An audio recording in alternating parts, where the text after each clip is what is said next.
So, hello everyone. We are going to have our second talk of the day. It's going to be by Lamarr Schweitzer. I hope I didn't pronounce it incorrectly.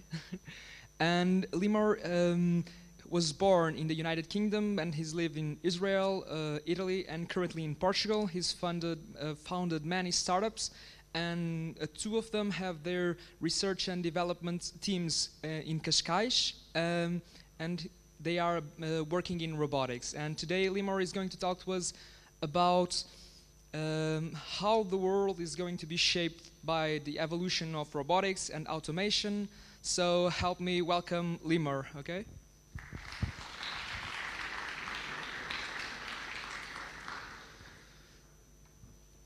So,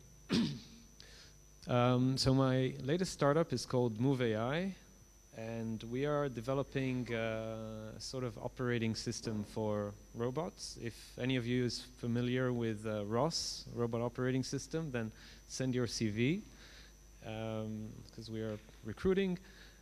So we are basically trying to commercialize, make a commercial version of ROS, and developing software for robot fleets and for an exploding market of new kind of automation where there is separation between hardware and software. Okay, so I'm going to try and tackle a few topics here regarding kind of where I see the market going in terms of automation and robotics. And at the end, if you have any questions, I'm happy to answer anything or to have a chat.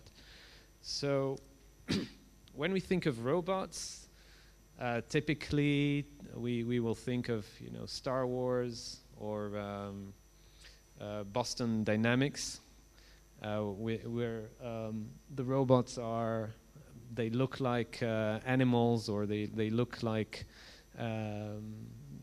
something biological. That is our perception of robotics, and the robots now are quite the fashion. There's a lot of investments going on in robots in different areas of our daily life.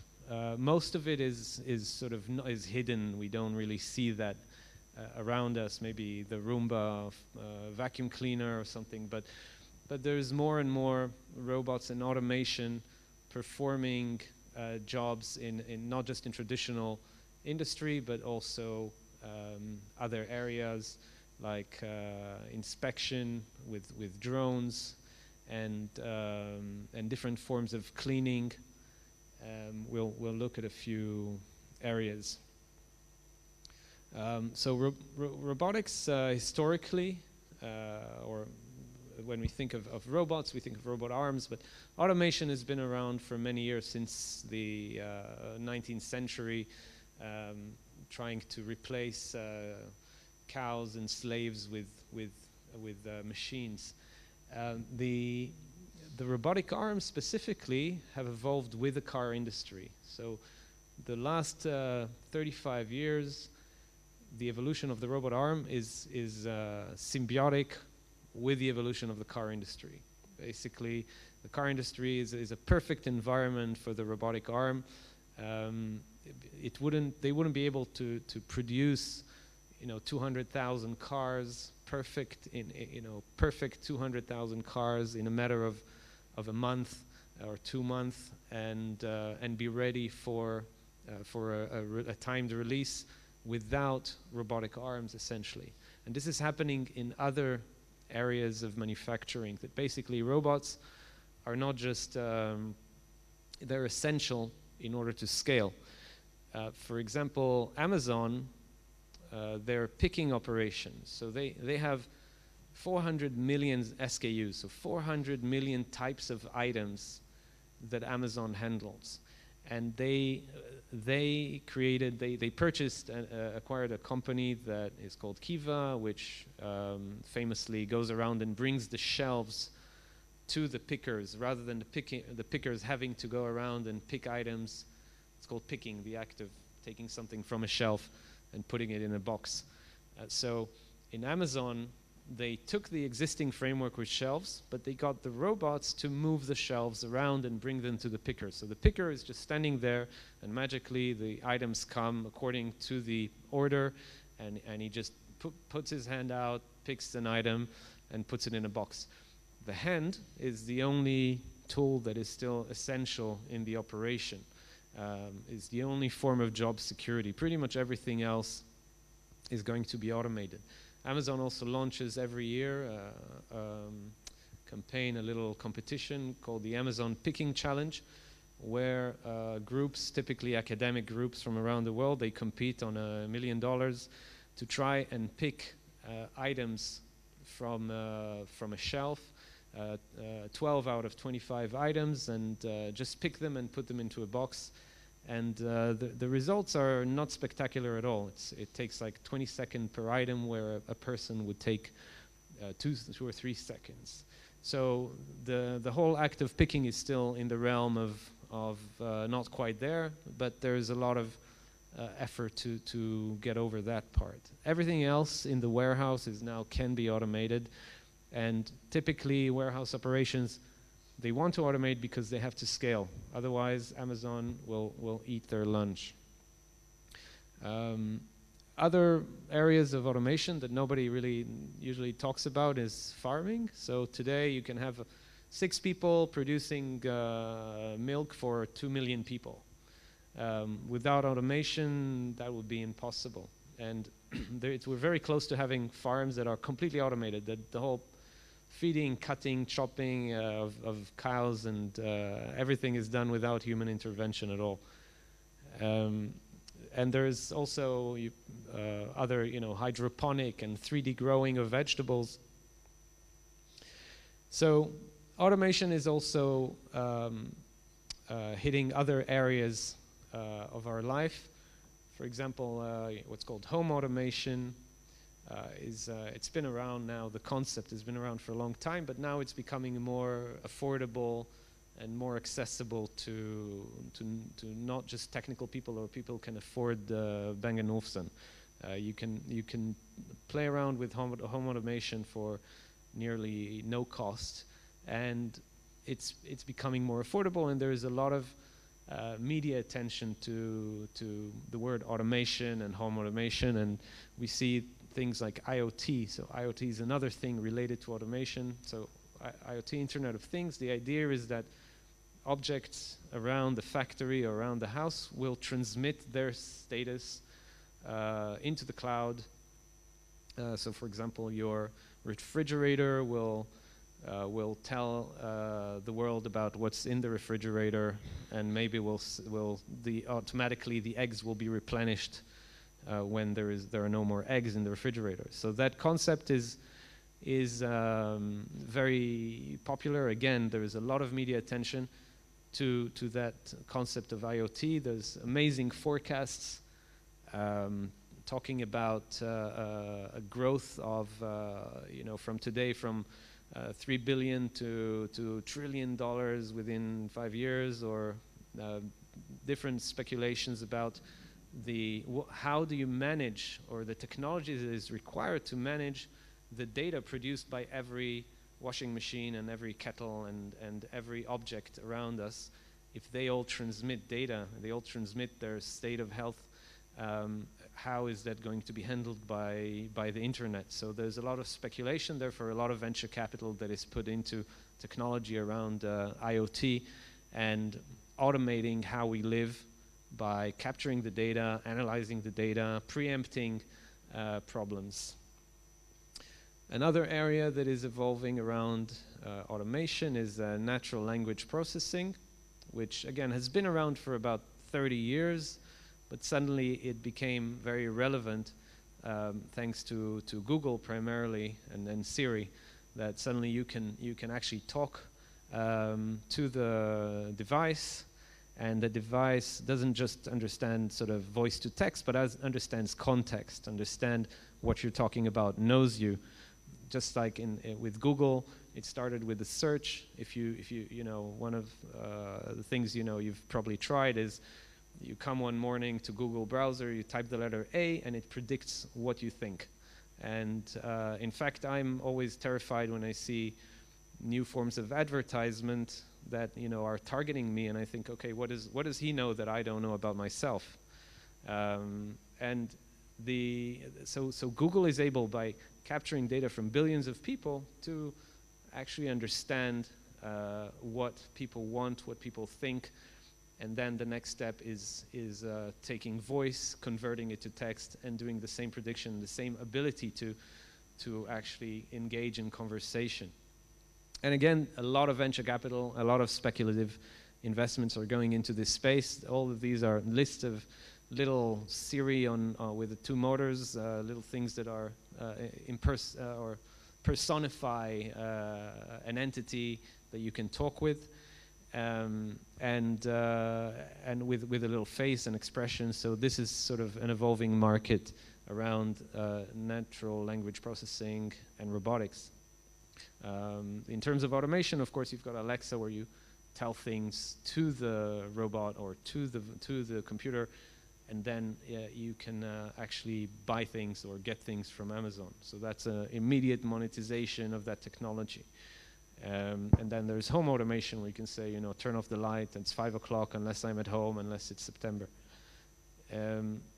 Okay, so in terms of robotics automation, one of the things that's happening now in the world is that there is more demand for automation in different areas. And one of the enabling technologies is robotic arms, what's called collaborative robotic arms. So the robotic arms we've seen before, the ones that work in the car industry, the requirements there are that they can handle the mass and the inertia of bits and pieces of metal. They need to work 24/7. The MTBF is like next to nothing.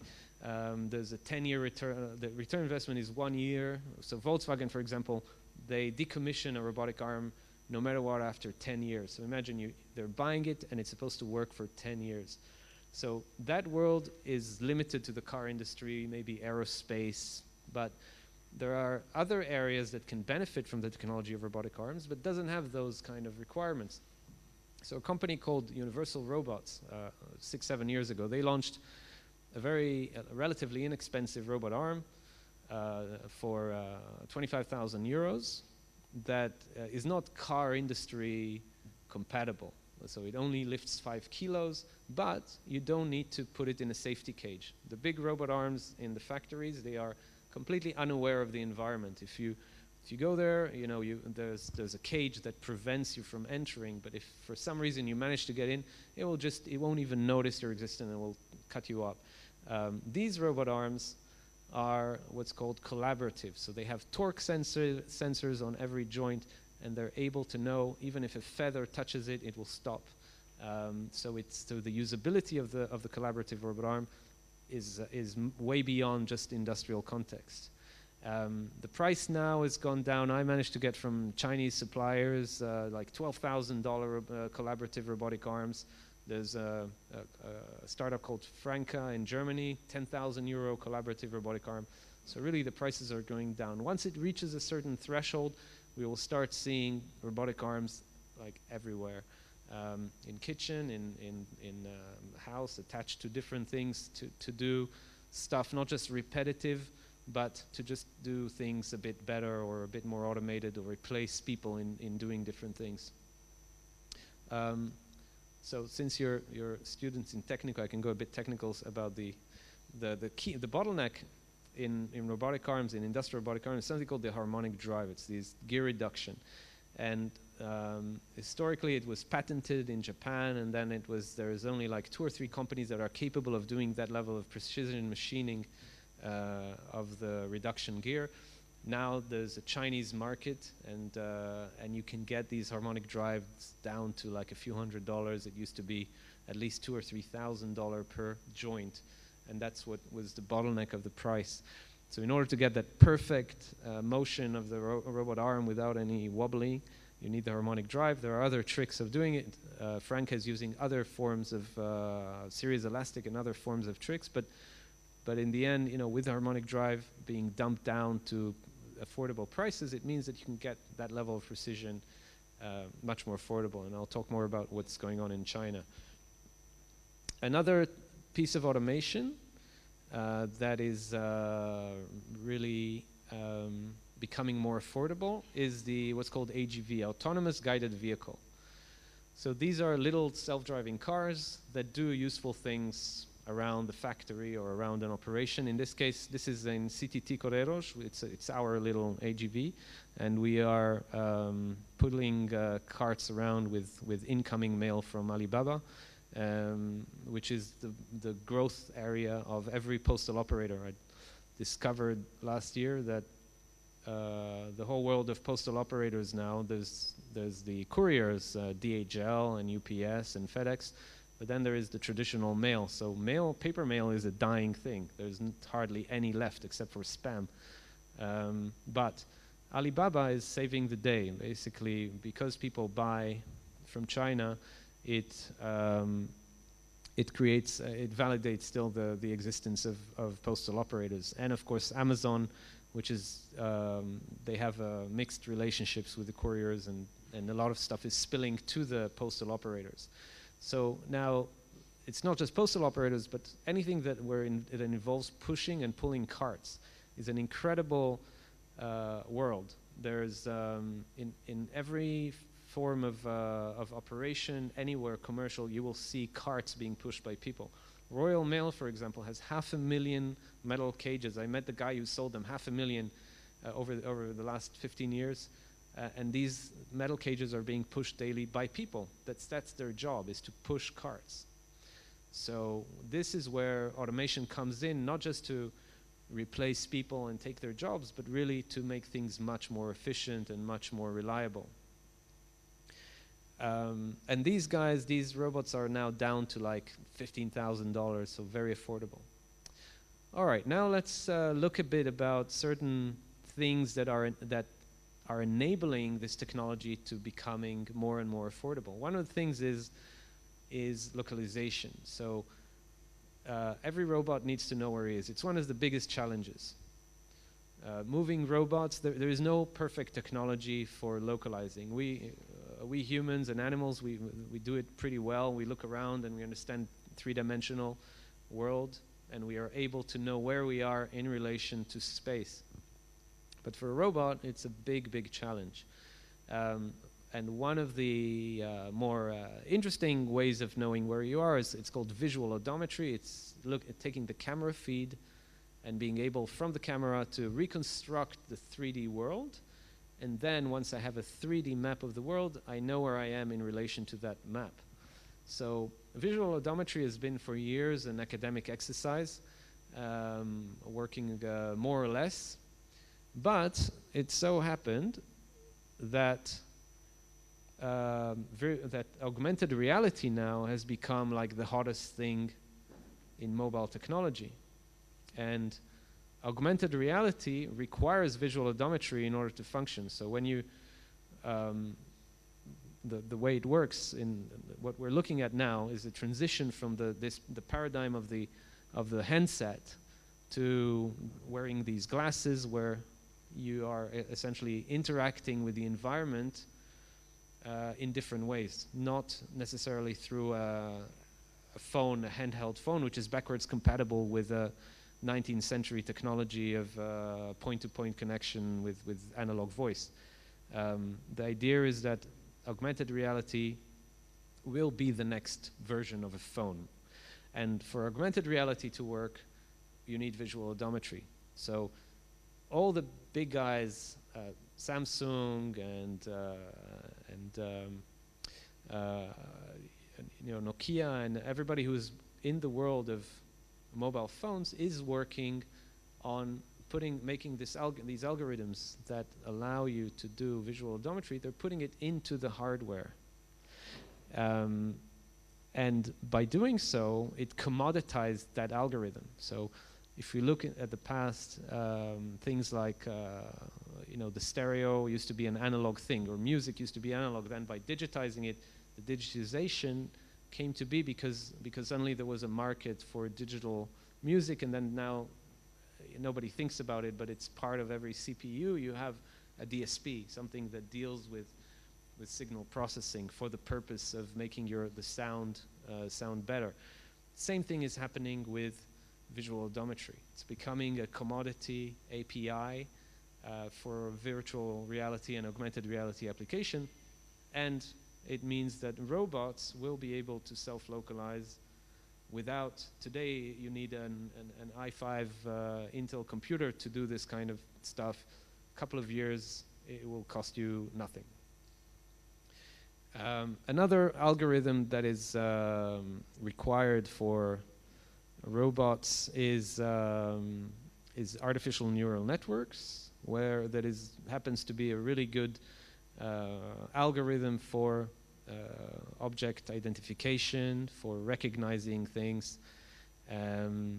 It makes computer scientists very lazy nowadays. You don't need to work hard anymore. You just take this black box, throw in inputs, show him what's the output, and magically you get a black box that recognizes stuff. And it's getting to a level where it's just, again, a commodity. It's something that's going to be available in every phone. When you develop an app, you can do object recognition without even understanding artificial neural networks.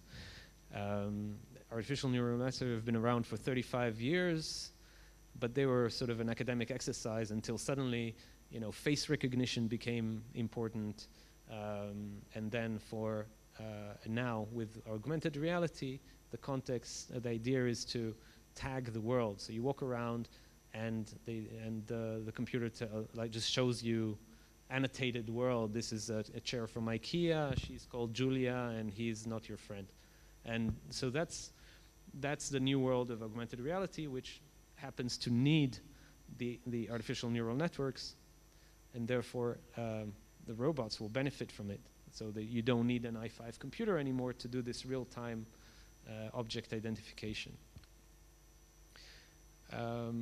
So artificial neural networks, now there's about 30 companies and billions of dollars invested in doing artificial neural networks in hardware. It's pretty incredible how this algorithm suddenly became from being kind of an academic exercise to becoming something that so much money is invested in, so much speculation about all the stuff that you can do with neural networks. And so it's becoming now, again, it's a commodity. It's going to cost zero to use artificial neural networks. Robots can benefit. So if a pallet truck needs to engage with a pallet and needs to recognize if that thing before the pallet, is that a piece of paper or is it a baby? You need neural networks to classify that if it's a baby or a piece of paper. Yeah, NVIDIA, for example. If you see here, this is the stock value of NVIDIA. So what happened in around beginning of 2016 is the CEO of NVIDIA said, we are no longer a niche market for gamers. We are now artificial neural network. We are artificial intelligence company. Boom, the stock went up incredibly, just because they claim that they are needed for doing this kind of artificial neural network or artificial intelligence processing. And of course, Bitcoin also spiked their sales a bit, but mostly the stock value is related to speculations about the use of GPUs in the context of neural networks. A lot of money has been invested in the last few years in AI companies. This is an interesting study that tracked a few companies that got investments and how they actually performed over the since 2009, 2014. And for example, in the area of virtual reality, there were 30 investments, and actually most of them failed. The return on the money was not great. On the other hand, natural language processing, 19 companies that were tracked since 2012 returned quite a lot of money to their investors. So the market is very dynamic. There's a lot of stuff going on. It's a good place to be if you're now finishing your studying and you want to go into an interesting area. Then AI and robotics seems to be quite the thing for the next 2 or 3 years at least. Another piece of technology that is evolving that will help automation and robotics is Wi-Fi and 5G. So what's incredible about Wi-Fi is that there are new standards. I mean, you never think about it. There's 802.11g and N and AC, and you kind of hear that, but you don't really think about what that means. It's fast enough to stream your Netflix, but actually there are these new standards coming up. So they're called AX and AY that are supposed to handle 4K streaming videos. So they work on 60 gigahertz instead of the 5 gigahertz and 2.4 that today, and they're designed to stream. Imagine a city, 10 million people, everybody streams 4K video. This is the scenario that the IEEE 802.11ay is supposed to handle, which is insane. And it just happens that robots need that kind of environment. Why? Because if you have a robot fleet, they need to communicate. You want distributed, you don't want centralized, necessarily centralized control. You want distributed control. You want to stream the video. If you want to do centralized control, you sometimes have to stream the video to the cloud in order to do the computation in the cloud where you want to do it.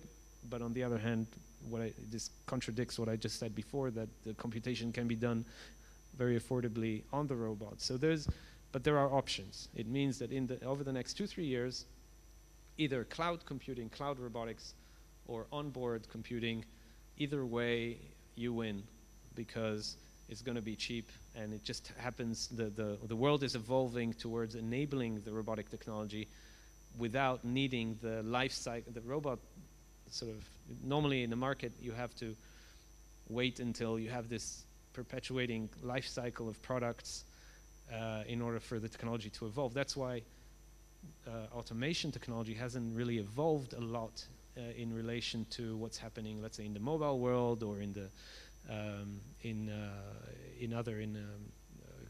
computers and portable computation. Automation is pretty stagnant because you invest in a machine, it costs you a fortune, and you expect a return on investment within 2 to 10 years.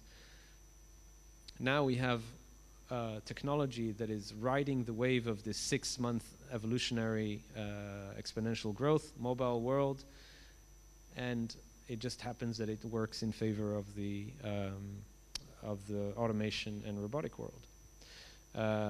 Yeah, and so there's 802.11 and there is the 5G standard. All of them are dealing with this 4K streaming issue and very low latency for augmented reality and virtual reality. So the other interesting thing that's happening for automation is China. So what's happening in China? So you probably heard of Industry 4.0. Everybody talks about it, but nobody really knows what it is. I bothered to actually read the documentation from the German government about Industry 4.0, but not many have. And what it says basically is, how do we screw the Chinese? We have this car industry in Europe that is keeping Europe alive, but it's a very old school way of doing business, and now with self-driving cars, there's only so much we can do to prevent from Chinese technology in car industry to penetrate Europe, and then we're totally screwed. They came up with this manifesto that says, how do we create a new industrial environment in Europe that is competitive? So how do we do it? We need to automate, replace people wherever possible. Just get rid of people, put robots, collect as much data as you can, fine-tune, preemptive problem solving, figure out where you can implement automation in order to scale. That's Industry 4.0. Why? Because what's the motivation of that? China has an advantage. They bring girls from Manchuria to Shenzhen, they pay them $4 a day, and you can't compete with that. So, but in order to compete with that, the only way to do it is through automation and flexible automation, not a 10-year business plan, but something that with a quick return on investment, and which is where we're heading with the collaborative robot arms, with the AGVs, with all this cloud computing. So in China, they actually read the documents and they said, well, you know, we're not suckers. We are going to allocate $230 billion towards grants for automation in China. So today, you have every factory in China that implements automation, buys a robotic arm, a conveyor belt, they pretty much get it refunded from the government. They've implemented 150,000 robotic arms in the last 6 months. That's more than the whole world combined. They acquired KUKA, you know, which is the German leading robotic company.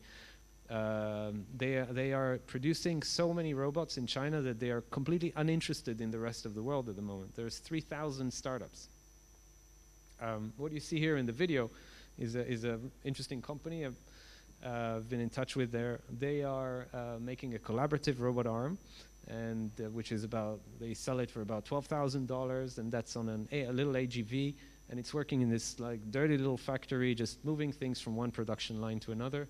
The whole thing is $25,000. If you would buy that from KUKA, it would be about $150,000, and you would have to pay the integrator another $500,000 to make it work. So things are moving there very fast in China, and eventually the hardware is going to be commoditized, and that's why my startup is building software for these robots there. So what is so we've analyzed several verticals where these collaborative robot arms and AGVs are going to be impactful over the next 5 years, and we looked at things like cleaning, automated floor cleaning. The Japanese government said that they're going to invest in totally automating public area cleaning over the next 10 years. That's a lot of money, because if you think of a robot that cleans a surface, maybe it can handle, I don't know, 100 square meters. In Japan, there's probably a few million square meters. That's a lot of cleaning robots. And in fact, a company called BrainCorp, who also makes a software for robots, they were acquired by SoftBank in Japan for $120 million in order to get exclusivity for their floor cleaning technology in Japan. So that's one very hot area. Another one is, of course, surveillance and security, which is only growing, unfortunately. So the new world of robotics, essentially, it's about these components, a lot of cloud computing, robotic arms, AGVs, affordable, fast return on investment. Things have to be priced that in a way that you get your money's worth very quickly. It's no longer big projects. And of course, operating safely with people. It's no longer an isolated car industry environment. And more of a DIY environment. You don't need a system integrator to come in with consultants and throw in hundreds of thousands of worth of consultancy. It will become more of a kind of a DIY industry. So that's it. Now, what I wanted, just a couple more items to talk about is the effect of this automation on society. And so one of the interesting studies, there was a study by McKinsey a couple of years ago. They took the US Census of Labor, and they looked at, they analyzed tasks within jobs. So they didn't look at jobs, they looked at tasks. So for example, if you look at tasks like data entry. So data entry is applicable from anybody who is either farming, accountant, engineer, cleaning lady. Everybody does some form of data entry. So they analyzed how much data entry is done by every category of job. And then, then data processing, physical labor, applying your expertise, bossing people around. And they came to some really spectacular numbers. So they then said, okay, with today's technology, what are the chances that that particular task is going to be automated? And so, for example, the easy one, predictable physical work. It means like taking a box from here and moving it over there. That's predictable physical work. And so that's 78% chance of being completely automated within 10 years. And then they looked at different sectors of the market. And so, for example, hotels and food service, anything that has to do with predictable physical work there, which is very significant, is going to be automated. In the end, they came to the conclusion that 50% of what we do today for money will be replaced by automation within 10 years. And that is assuming today's technology, not assuming that we have this exponential growth in automation technology. And so it is to be expected that within 10 years, half of what we are paid today to work is not going to exist anymore. It's going to be done by some kind of robots or cloud computing. And so by 2025, it's estimated that tens of millions of people today in the workforce are going to be out of a job.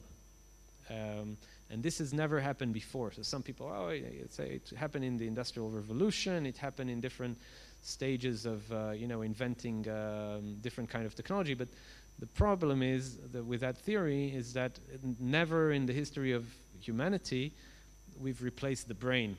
We've replaced the cow with some machine, and we've replaced that machine with more sophisticated machine, but we've never replaced the human brain. And at the moment, it looks like the human brain is going to be it's a thing of the past. Within 10 years, you'll have computers that can do analytical work, creative work, much better than we could ever imagine. And it's going to be something as a service online. And so this is really difficult to conceptualize, but basically, if you don't need the human brain anymore, then what are we good for? Or where does society go with that? So with Amazon, obviously, the dexterity of the hand is still necessary. All right, that's one niche. Another thing is services. So things that have to do with humanism, like a nurse. So some people say, robots will replace nurses. I don't think so, because it will always be anything that has to do with humanism. Actually, is probably going to stay a human realm. And then finally, there's going to be a lot of issues with all these robots replacing people, and people are going to be Luddites, it's called. It's people who hate robots and hate technologies. And so it's very likely, and I see it already in factories where we put in these AGVs, that they get vandalized on purpose. So people are going to be very offended by the idea that somebody is replacing their job, and what are they going to do, and how are they going to retire?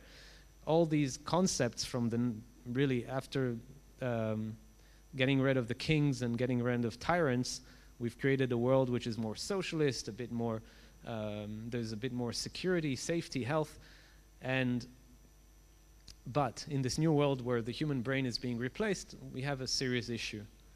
And the question is a societal question, is our governments, are they fit for this new world? If you think of the role of the government today in the Western world, it's really, it's a different role than what it's going to be when everything is automated.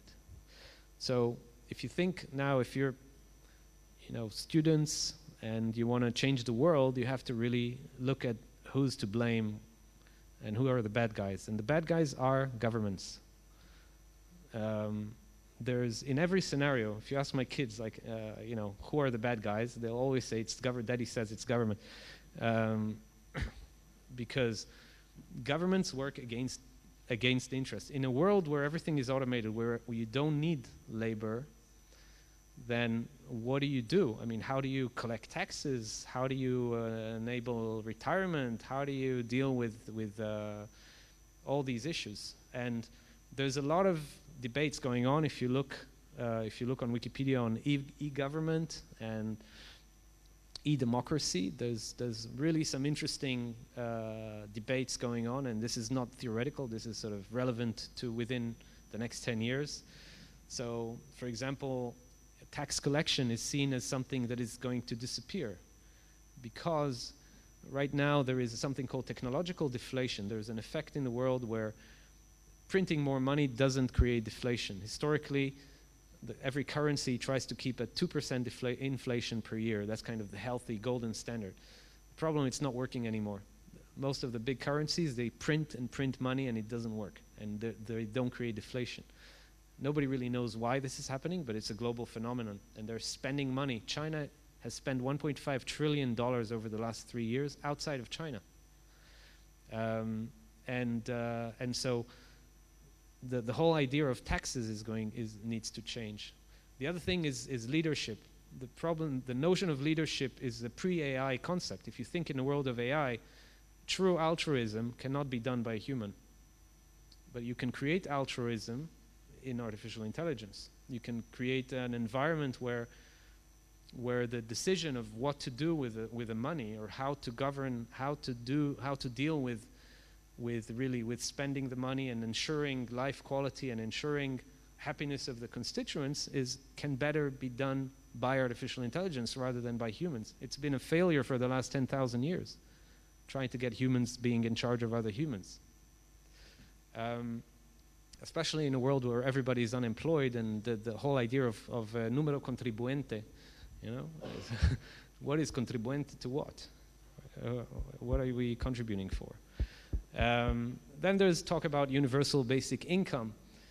So this again comes from the old world of money. It's like pre-blockchain, and there's the whole idea of paying us a salary by the government, so that taking the money and then redistributing it through money is not necessarily going to fix anything. It's basically about going to be the difference between one country and another probably is going to be in the form of like, what is the basic quality of life that is afforded in Switzerland versus Portugal?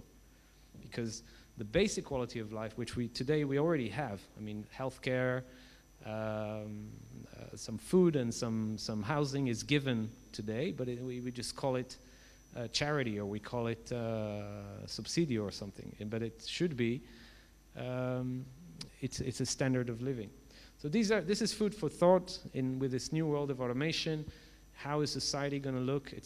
There are some really interesting debates about it. If you try and not read the bad news for a bit and look for things related to e-democracy, these are things that need to be considered, especially when you get to an age where you think in going into politics. So this is a new world of politics. It's a AI-driven politics.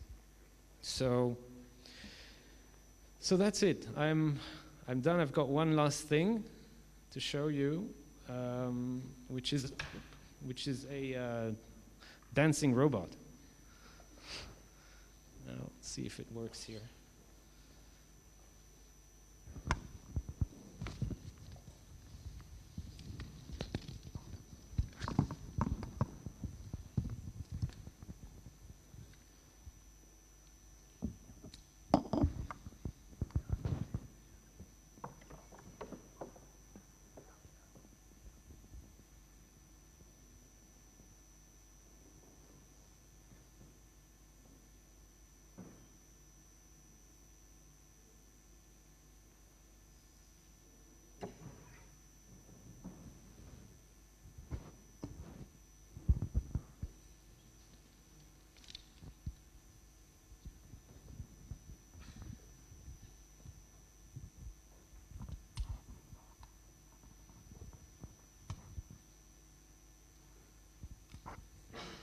So a bit of background. So this robot was set up. So the robot itself is a technology around servos. I don't know if you've ever played with remote control cars. So these are little servos that are put together to build a humanoid robot. It's been around now for 12 years. We've done this project, this dancing robot, for a live event in the UK. Where we were supposed to put a robot that would dance with professional dancers in a technology show, and we did that project. And afterwards, it sort of became really interesting for a lot of people. Liked the look of this thing, and I've been around the world with this guy. I don't know, at least 30 conferences. He's been on CNN. He's been on Fox News. And on one of the channels in the States, he once fell off the table live in front of 20 million people, and then he was that was captured by Comedy Central in I think it was Christmas of 2013, and he was, because he was a twerking robot, supposedly that they sort of coined the term twerking, and he failed to twerk, so he was elected as the failure of technology of 2013 as a sex robot that doesn't work. So here I present to you. Let me see if it works. Just a second.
Questions? Does anyone have questions for Limor?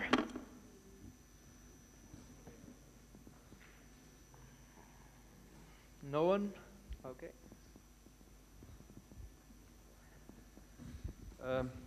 Hi. I didn't understand why you said that governments were our biggest enemies or obstacles. Can you explain it again, please? Because the business model of the Western government is to try and optimize GDP, to try and maximize tax collection, and essentially it's a system that perpetuates to retain political careers. They have people in politics typically stay there for 20 years. And in the end, so that's how it used to be. It's much better than a time when there were tyrants and kings and that had completely bogus intentions that nobody really understood. Now at least it's kind of the rules are set. But the problem is that the world of the democratic parliamentary system comes from a different time, from 300 years ago or something, where the election was done by maybe 50,000 white males. That was election. And so most people kind of knew through one degree of separation, or maybe two, they would know who the people in the government are personally, the representatives.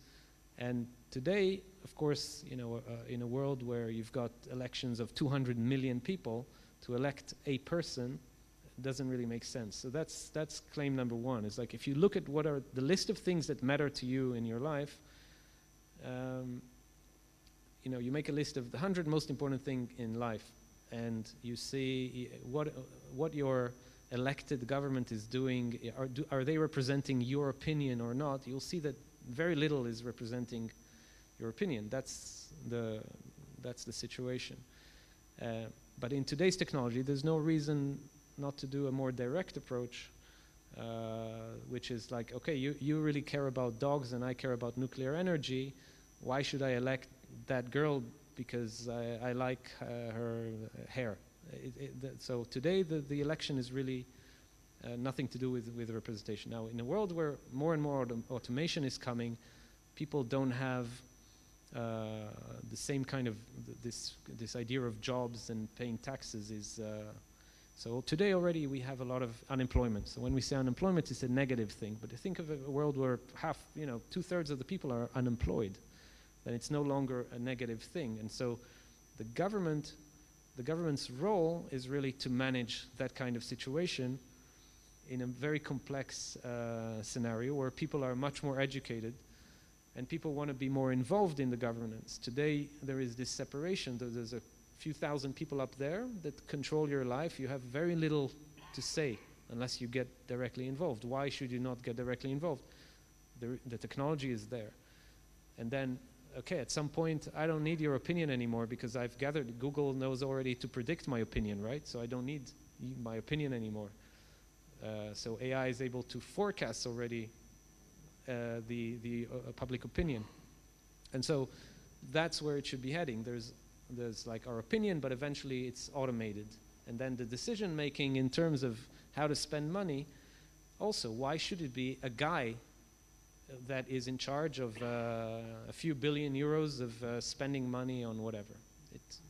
There's no reason why people, because they're automatically corrupted the moment that they enter into the political system. It's not, you know, on a personal basis, Putin might be a really nice guy, but once he's in that system, he is automatically corrupted by the system.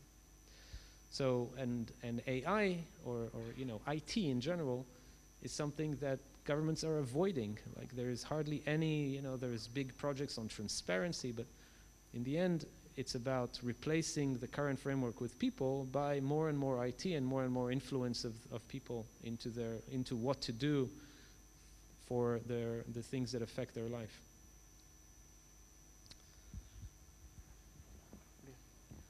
So, any more questions? Okay. Hi. I want to know if what do you think about if we automate everything and let AI make our decisions for ourselves?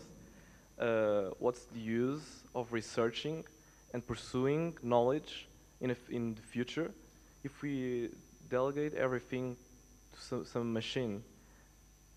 What's the purpose of still keep researching and learning? So first of all, the university as you know it today is going to disappear. It's not a sustainable, it's a scam.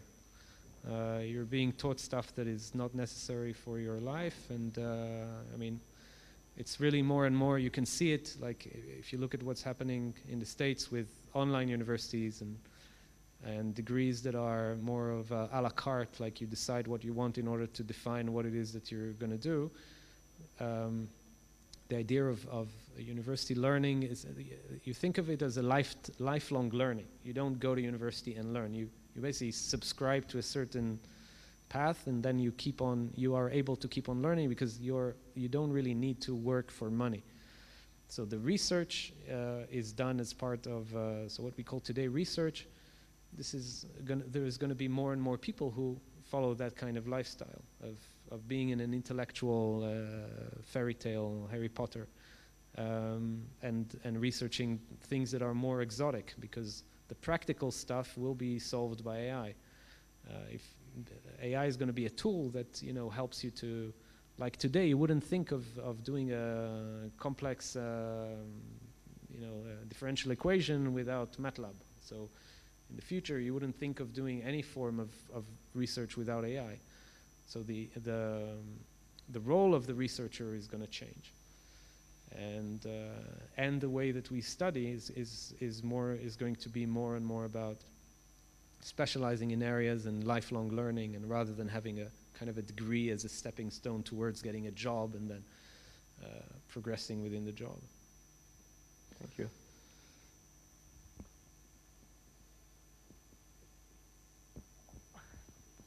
So, any more questions? Thanks for your presentation. And I want to ask about the technologies. What's the most difficult problem you are facing with? The most difficult problem, well, there's still the issue of localization with robots.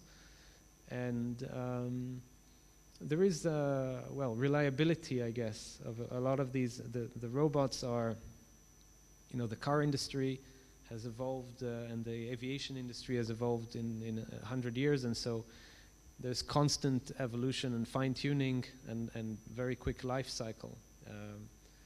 In robotics, there's a lot of moving parts, a lot of robots, a lot of mechanics. Things tend to break down much more easily, and you don't have the benefit of people buying a new car every 3 years.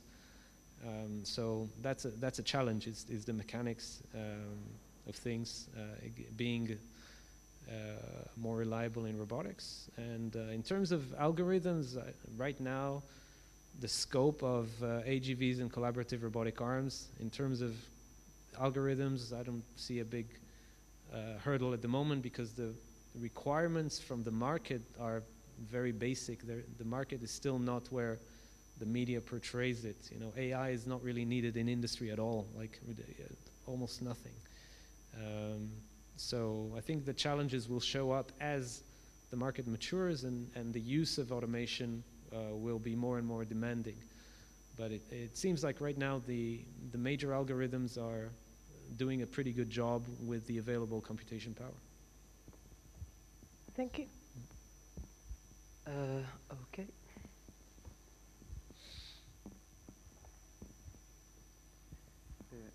So in a world fully automated, what would people do other than interacting with people? How would they interact practically with, for example, now we have people that are agriculture, so they interact with food and plants. So in a world where machines do everything, and you said that, for example, nurses, you wouldn't replace a nurse for a machine because there's the human interaction. So in a world like that, what would people do? Massage.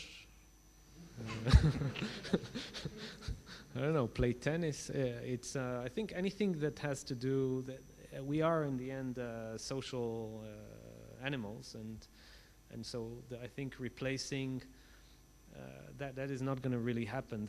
As we've seen in social media in the last 10 years, it hasn't really replaced anything. It just created an easier way of interacting between people and interacting between larger amounts of people. But today you can interact, you can keep tabs on 1,000 people that you know. I've got on LinkedIn, I don't know, 3,500 people, so I can see what's up. Most of them don't have an exciting life, but at least I can keep in touch with people. That was unimaginable 30 years ago. So, but in terms of our need for socializing, that's not going to go away, and so our need for debating and opinionating is not going to go away. It's just going to be less useful for things that apply to reality. In the Matrix, they cover that topic pretty well. Thanks.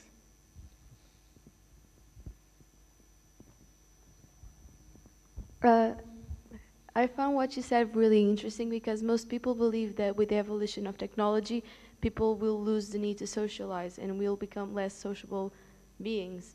but you believe that the contrary, right? You believe that we will have more time to interact with each other, so you don't believe that will be a lost thing, socializing it among human beings? I don't know if I'm making myself clear. Yeah, no. I think it's the other way around. It will allow us to do what we like to do, which is socializing. So it's not going to replace. People haven't become more autistic than they were in the past. It's just that there is more opportunity for socializing, and the medium for socializing is going to be more interesting and more varied. But we, as long as we remain with the set of constraints of our ape brain and hormonal system, things are going to remain on that level quite the same. We still need, the whole world of the idea of clan and us and them is still there, even though it's an open world. I would have expected by now that Europe would be a single country, or for example, why would there be any hatred when the whole world is open, right? Why would people still conduct emotional, negativity? That is still there because we are apes in the end, and it's difficult to bypass that.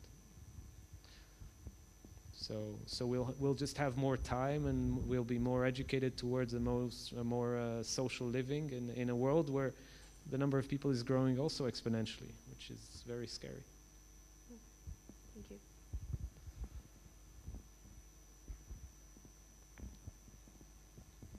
Hi, thanks for the presentation.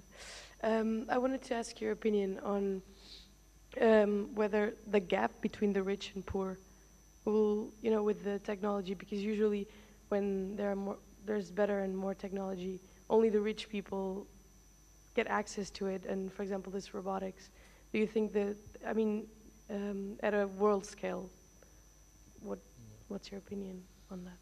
So I think that Europe has a chance of creating a sort of a new kind of communism, let's call it a new techno-communism, where there's more and more equality between people and more access to stuff.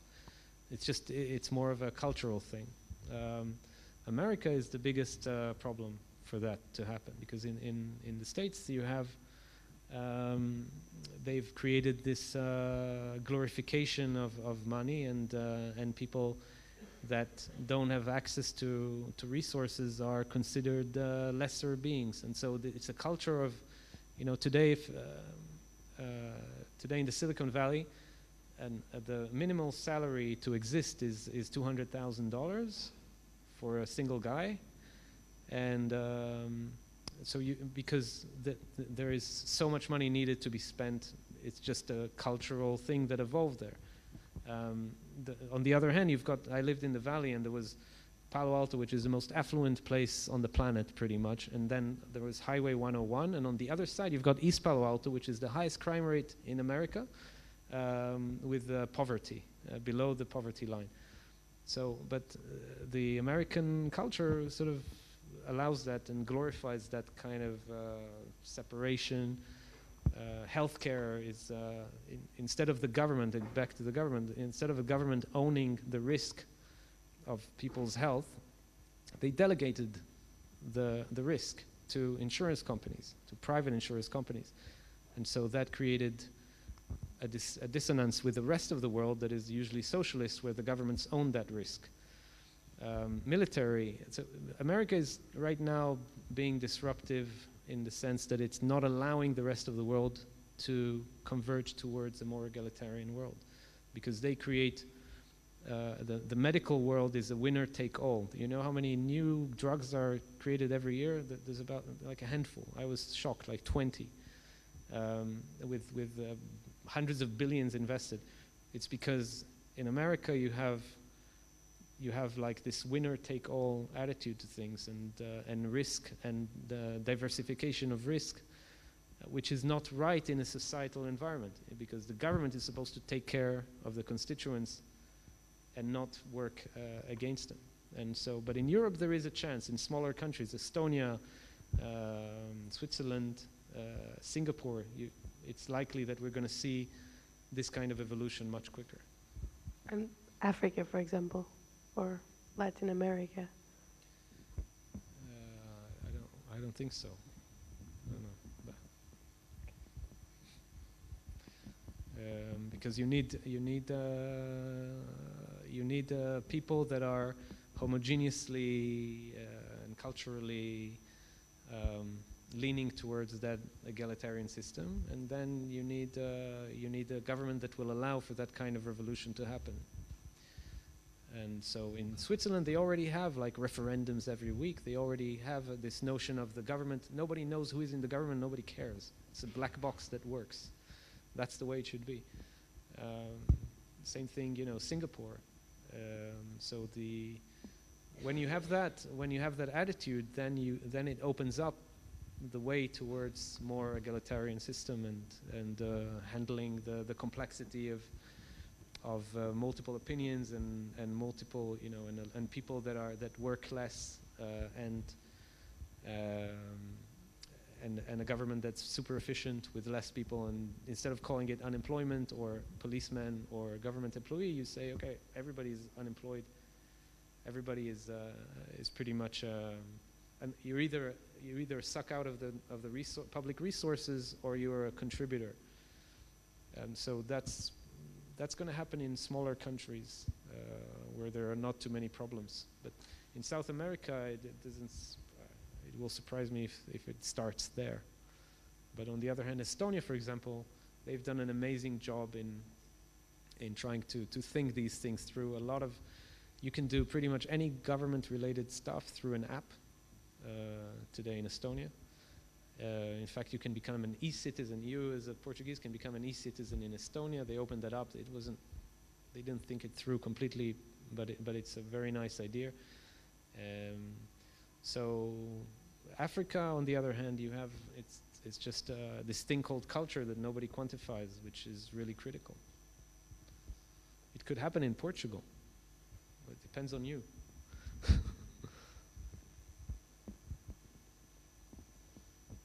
Hi there. Thank you for the talk, but there's something that's been bothering me. Don't you think that there would be a general unhappiness, like the people aren't being productive if they're unemployed? They want to make a change, at least I think that people want to make a change.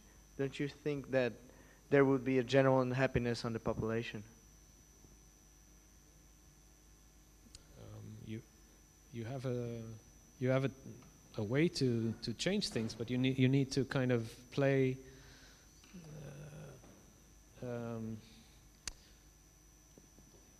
The thing is, you'll have more the means even today.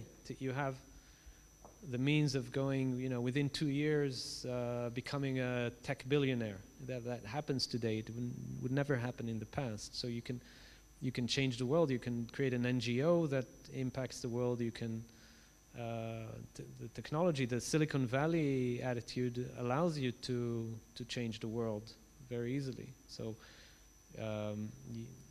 and most people today, they have a 9-to-5 job and they take care of their kids. That's 95% of the universe. Nobody talks about it in the news because it's not interesting.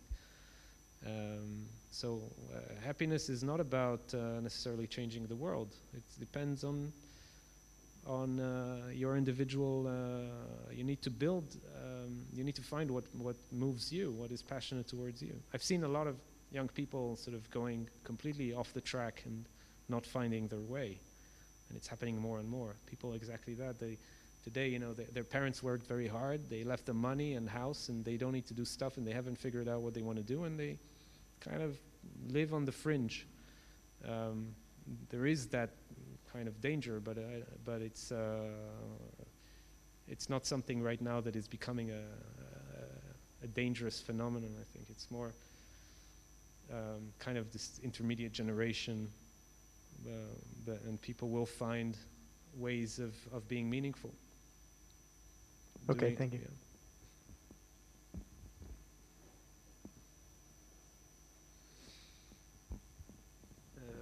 About that topic of unhappiness, I want to ask you another thing, because about when you go home and play with with your kids. Everything we do with each other has a purpose. When we play most games that are really fun, they usually have something that you can learn about. You can learn playing them. Like there's Cluedo, in which is an exclusion game, and you can outthink the others by creating rules and understanding the game. And usually you have this will to learn, because you know that will make you able to change something in the future. That will make you able of going out there and outsmart people in other things and create things by yourself. If you have not that option, because everything is being made by a machine, then there is no point in almost anything. There is no point in writing about stuff you like, because there is nothing that you can like if everything is being done for others. It's like you are delegating all your life to an artificial intelligence, and you get out of even conversation to do, because everything we talk about people is our experience in life, and if we delegate this life of ours to others, there is no life to share with others. Yeah, but if you look already today at what's happening, let's say Facebook, what you see on Facebook is everybody is like looks happy, and they do bungee diving, and they do amazing stuff, and they meet with Clinton. I mean, that's what I see. That's the everybody. I really feel deprived, because I haven't met with Clinton yet, and everybody else has. So the thing is that I think a lot of people today, they want to present, there is this persona that you need to create, which is your like what you aspire to be, and you can make that happen for real. You will have more time and resources to find your passion, if it's skiing, traveling the world, or writing software, or whatever it is.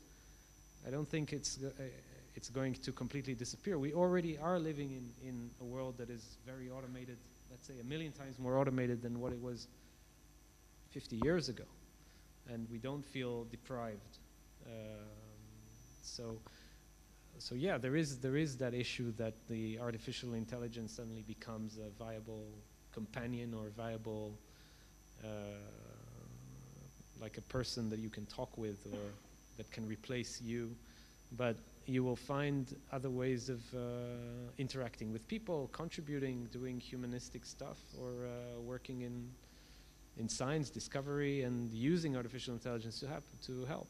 I mean, if we look at the 10-year, things are not going to be that dramatic. But if you look further than that, nobody knows, because it's on an exponential curve. Nobody really can forecast what maybe science fiction books, but it's really difficult to say anything about anything beyond that timeline. Thank you.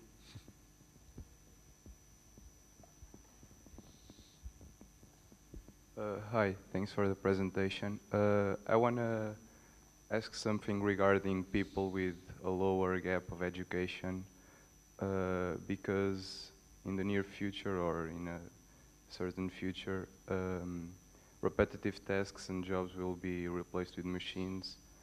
I want to know your point of view, or your ethical point of view regarding those people, since their job offers will be very limited because they have like a low gap of education. So in Holland, for example, now there are government programs to retrain people that lost their jobs in factories to automation. I haven't heard of many other like proper programs to handle that. But the idea of lower education is something that is going to disappear in at least in Western countries. Over time, there is this glorification of education, and people are more in tune. People that from lower education background, their kids are transitioning from the lower fifth to the higher fifth. There's a huge amount of effort in that direction. Again, America is where things are a bit messed up, but in Europe, I think things are only improving over time. So this generation of people who have been working in factories, there's going to be a big issue.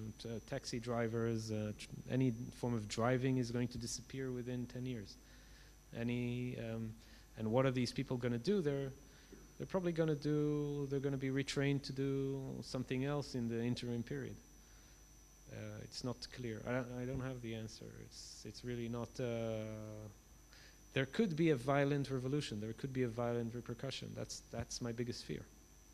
Is that if the governments are really not equipped to do that, to handle that, and it would be the role of the government to handle that this period. Okay. Thanks.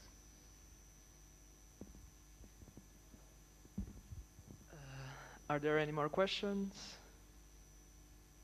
No? Okay, thank you so much again, Limor. Yeah, you can.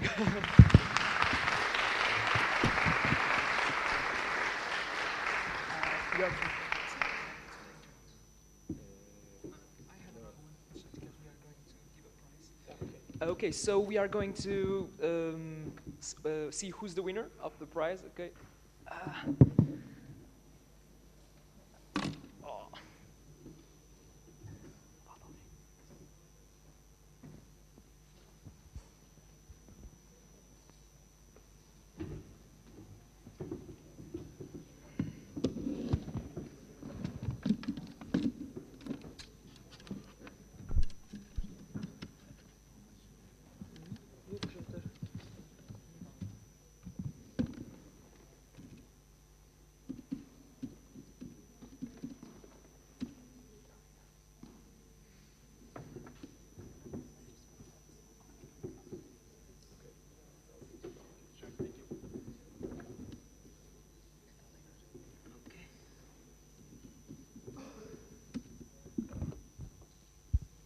I just wanted to confirm that everyone has a paper for the prize.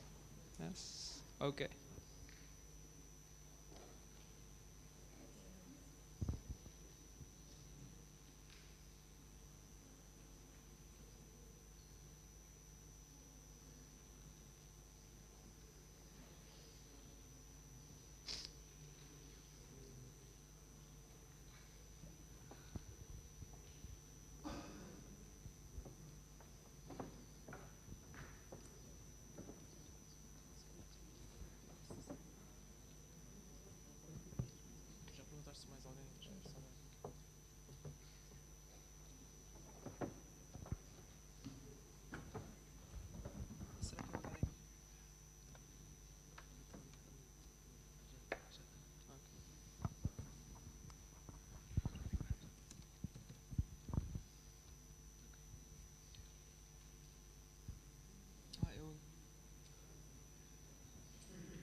Deixa-me dar com isto. É só. Se ele há bocado estava com qual? Não sei.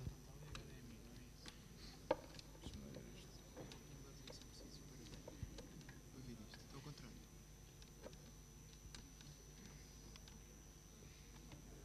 Espera aí, ele tem que fazer aqui o ajuste.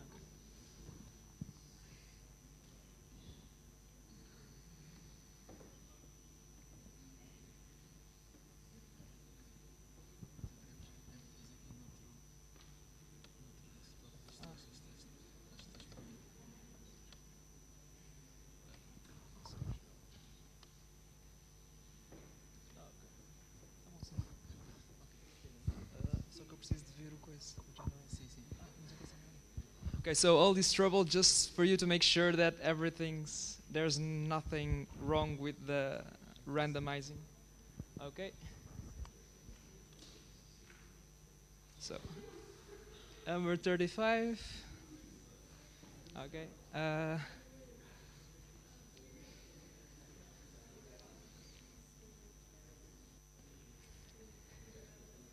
Okay, thank you so much, everyone. We are now going to have a coffee break, and if you have some more questions for Limor, just to eat something, you can come, okay?